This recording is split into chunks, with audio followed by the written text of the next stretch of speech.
C-17 back into the skies over MDL. As we get ready to live some history here at the 2018 MDL Open House and Air Show. Coming in from your left, ladies and gentlemen, from the American Airpower Museum, the B-25 Mishap, a medium bomber from World War II. Paul Philipson at the controls of the B-25.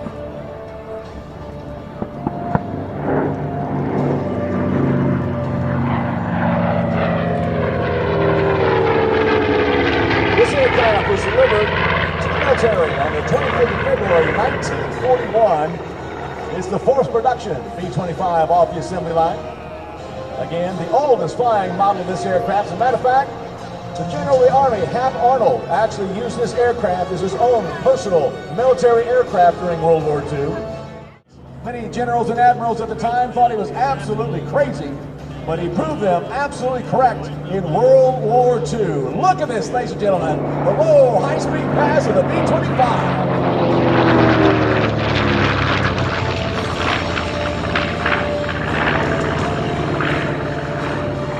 This aircraft served in every theater of operation during World War II, from the Aleutians to the South Pacific, the China-Burma-India Theater, North Africa, the Mediterranean, and, of course, the European Theater of Operations. The B-25 became history maker when in April of 1942, 16 of these aircraft, flown by all-volunteer crews, took off the aircraft carrier Hornet. Only 6 months after Pearl Harbor, 16 land-based bombers took off an aircraft carrier on a one-way mission to bomb Japan. Just 6 months after Pearl Harbor, 16 of these aircraft appeared over the skies of the Japanese mainland. It's amazing to think, ladies and gentlemen, that these intrepid crews would be on this one-way mission. Even though they did not inflict major damage on the Japanese homeland, the morale boost was absolutely incredible. Up until that time, nothing but bad news had come out of Europe or the South Pacific. Once again, from your right, ladies and gentlemen, as history lives in the skies of New Jersey, as the B-25 Mitchell, Mishap, coming in from your right.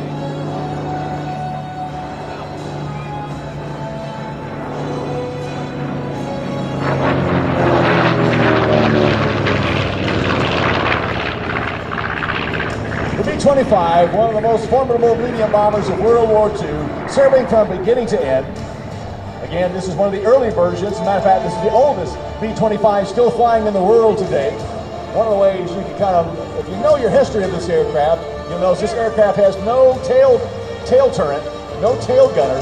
It wasn't designed in the early models of the B-25. That would come later. But B-25s would be modified not only from a bombing mission, but also to ground attack. The B-25.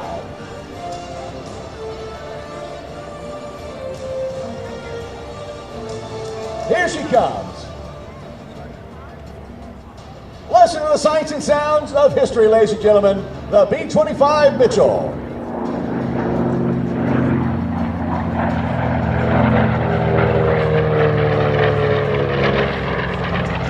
This aircraft, of course, was highly modified, being used by General Hap Arnold as his personal aircraft. The bomb bay doors were sealed. Beds were actually built inside the bomb bay. Extra seats at the back. It was designed as a transport aircraft for him to use, and he used it for a year between 1943 and 1944. The Army Air Corps, as it was called during World War II. Here he comes back away, and from your right, another beautiful look at this legendary aircraft, the B-25.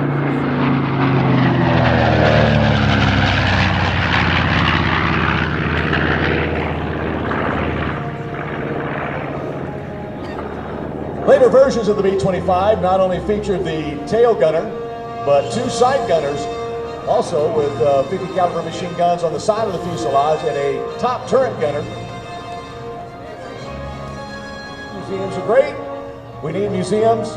Nothing wrong with a museum, but I guarantee you folks, there's nothing like watching these aircraft do what they were designed to do over 70 years ago, and that's to fly.